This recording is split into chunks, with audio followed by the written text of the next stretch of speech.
Valentina was afraid to move. She seemed to be petrified when she saw a strong, black, shirtless torso right in front of her face. The next moment, strong hands lifted her up and abruptly sat her, right on a hard... Valentina was 69 years old, but no one could ever call her old. She moved with elegance, spoke with confidence, and had a look in her eye that made younger women step aside. She lived in a quiet house in the suburbs with her husband, Gregory, a kind man who adored her, though lately his warmth had cooled to routine. When Valentina said she wanted to join a gym, he raised his brow. When she insisted on a personal trainer, he folded his arms. "You don't need some sweaty stranger stretching your legs," he muttered. Valentina just smiled. "I want results, Greg. I need someone to push me." In the end, Gregory gave in and paid for the membership. He never could resist her for long. On a bright Tuesday morning, Valentina walked into the gym for the first time, her body wrapped in a sleek lavender workout set that hugged her curves just enough to make her feel alive. The receptionist smiled and gestured toward the training area. "That's your trainer?" "Michael." Valentina turned, and her breath hitched. He was tall, no towering. A carved figure of masculinity with smooth, dark skin that gleamed under the lights. Shoulders like a statue, arms thick and veined, a jawline you could trace with your dreams. His eyes locked on her the moment she approached, and she felt her knees tighten with excitement. "Mrs. Valentina," he said, voice low and deep like distant thunder. She nodded. "Just Valentina." Michael gave a short, knowing smile and gestured to the mats. "Let's start with some stretches." As he guided her through the warm-up, she felt his hands settle on her hips, firm but precise, adjusting her form. His touch was professional, but her thoughts weren't. Every time his fingers brushed her waist or guided her arms, her skin sparked beneath his hands. She watched him from the mirror. His powerful body moved like it belonged to another world. He didn't flirt, didn't joke. He was focused, and it drove her crazy. The more distant he seemed, the more she burned. By the time the hour was done, she was sweating from more than just the workout. Back home, Gregory asked how it went. Valentina, still flushed, paused. "It was good. He's very professional, strict. I like that." Gregory nodded and went back to reading the paper. But Valentina's thoughts never returned home. The next session, she wore red. Not bright red. Deep wine-colored leggings and a fitted top that dipped just low enough to feel like a whisper of rebellion. Michael met her with the same calm presence, his voice smooth, his eyes unreadable. But this time, she stayed behind after their session. "Michael," she said softly, brushing imaginary dust from her shoulder. "Would you mind staying a bit longer? I could use some help stretching." His eyes met hers, and for a second the air between them shifted. Charged. She felt it. "I can stay," he said. Her heart raced. He led her into the trainer's lounge, a small space with benches, mirrors, and the faint scent of eucalyptus and men's cologne. The room was empty. The door closed. She stepped closer. So did he. The silence was filled with breath and want. Then his hands were on her waist again, but this time, not for alignment. He pulled her in slow, testing her pulse. She didn't hesitate. Her hand traced his chest, over the fabric of his black compression shirt. His muscles flexed beneath her palm. Then he kissed her. It wasn't soft. It was deep, with the weight of everything unsaid between them. She melted into him, her body alive with sensation. When he lifted her onto the bench, her arms wrapped around his neck. When he pressed her against the wall, her back arched. She felt everything, every movement deliberate and strong. His body enveloping hers. In the haze of the moment, time dissolved. And when she finally opened her eyes, She realized she was no longer thinking about Gregory at all. The walls of the trainer's lounge seemed to pulse with heat. Valentina had never felt this alive. Michael's arms were around her like iron, yet his hands moved with control, like he was sculpting her into something new. Every place he touched felt electrified. Her hips, her back, her thighs. His breath on her ear sent waves of fire across her skin. He didn't speak much, just the occasional low whisper. "You're beautiful. Stay right there. You feel incredible." And Valentina, she gave herself to the moment. He laid her down gently on the bench, his broad frame over hers, his eyes locked with hers as if reading her every secret. The cool leather against her skin made her shiver, and his hands moved with quiet confidence, tracing along her ribs, over her stomach, holding her as if she were precious. She couldn't help but press into him, fingers digging into his back, wanting more, needing it. Her breaths came fast, matched by his steady rhythm. The scent of cedarwood from his cologne mixed with sweat and something rawer, more primal. She had never known a man like this. So strong, so young, yet so in tune with every part of her body. He knew when to be gentle, when to grip her firmly.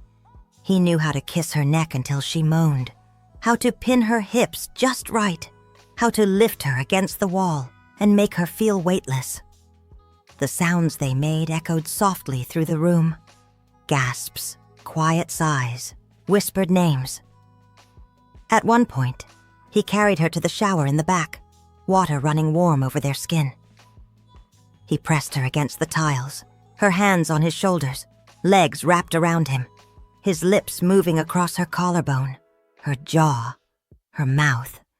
The steam filled the room and time felt suspended. In those moments, Valentina didn't feel 69. She didn't feel like a wife, or a woman who had lived 1,000 Tuesdays, just like the last. She felt like a goddess being worshipped. After what felt like hours, they finally slowed. Wrapped in towels, she sat beside him on the bench, her head resting on his chest. His arm was around her, strong and steady. She looked up at him, water still dripping from her silver hair. "You're different," she whispered. Michael smiled softly. "So are you." She laughed, a sound rich and warm. "I don't know what came over me." "Yes, you do," he said, and kissed her again, slower this time, lingering. Eventually, she dressed. Her body ached in the best way. Her skin glowed, her cheeks pink. She took her time gathering her things, fixing her hair, checking the mirror. She almost didn't want to leave, but she knew she had to. The sun had already gone down. She stepped out into the parking lot, the air cooler now, crisp against her skin. She looked at her phone. 3 hours had passed. Her heart skipped. When she stepped into her house, silence greeted her. Gregory wasn't home yet. The clock on the wall ticked louder than usual. She kicked off her shoes and exhaled deeply. She caught a glimpse of herself in the hallway mirror. Her lips were still swollen, her eyes still wide, her pulse still racing. Valentina walked into the kitchen, poured a glass of water, and leaned against the counter. She wasn't thinking about what came next. Not yet. She was thinking of his hands, his breath, the way her body responded to him like it had been waiting for this moment for years. She took a sip, set the glass down, and whispered to herself, "I got lucky tonight. Very lucky."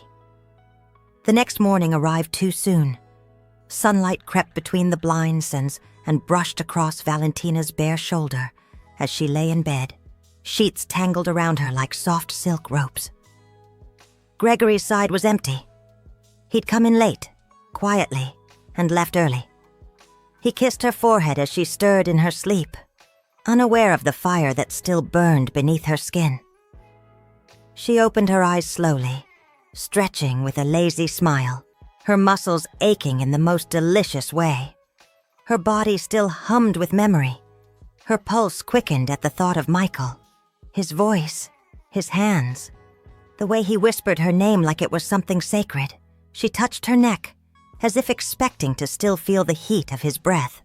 Then she rolled out of bed, wrapped herself in her robe, and went downstairs. The house smelled like coffee. Gregory had left her a note on the counter. "Have a good workout today. Don't let him go easy on you." She stared at the note a little longer than necessary. Her second meeting with Michael after that night was like slipping back into a dream. When she arrived at the gym, she didn't have to say a word. He met her eyes across the weight room, and in that glance, she felt everything all over again. Their sessions became a dance, half fitness, half forbidden pleasure. He adjusted her stance with slow, firm hands. He steadied her hips during squats, his fingers grazing the edge of her waistline, his eyes filled with the same low flame that had devoured her in the trainer's room. Between sets, they exchanged brief touches, a brush of knuckles, a low murmur too quiet for others to hear. Every moment was a tease, every breath shared in secret. She loved the danger of it. She loved that it made her feel wanted, needed, alive. One evening, after a particularly intense workout, Valentina found herself once again behind the locked door of the trainer's lounge. This time, there were no words at all, just action. Michael lifted her as if she weighed nothing, sat her on the counter, and kissed her, until her knees forgot how to hold her.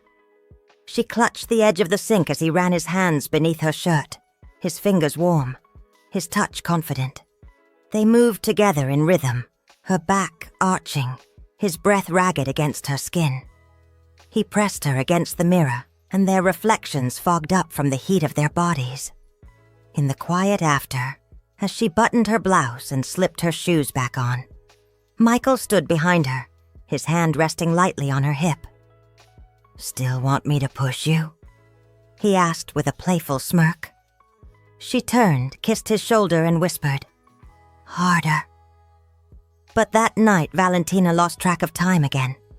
She arrived home nearly 4 hours after her session started. Her hair still smelled faintly of Michael's cologne, and her cheeks were flushed from more than just exertion. She stepped inside and froze. Gregory was sitting at the kitchen table, laptop open, a glass of wine in his hand. He looked up and smiled. "You're glowing," he said. "Was it a good session?" Valentina felt the blood rush to her face. She tucked her purse away, walked over, and kissed the top of his head. "It was intense," she replied, voice steady. "He really pushed me tonight." Gregory chuckled, unaware. "I'm glad you're getting into it. You needed something exciting." She nodded, her hand lingering on his shoulder. "Yes," she said softly. "Yes, I really did." Later, lying beside her husband in bed, Gregory already drifting to sleep, Valentina stared at the ceiling. The moonlight cast pale silver lines across the room. Her body still ached in all the right places. She knew what she had done. She knew what she was doing. But she also knew she wouldn't stop. Not yet. She turned onto her side, pulled the covers close, and smiled to herself. Because sometimes the most dangerous fire is the one that wakes you back to life.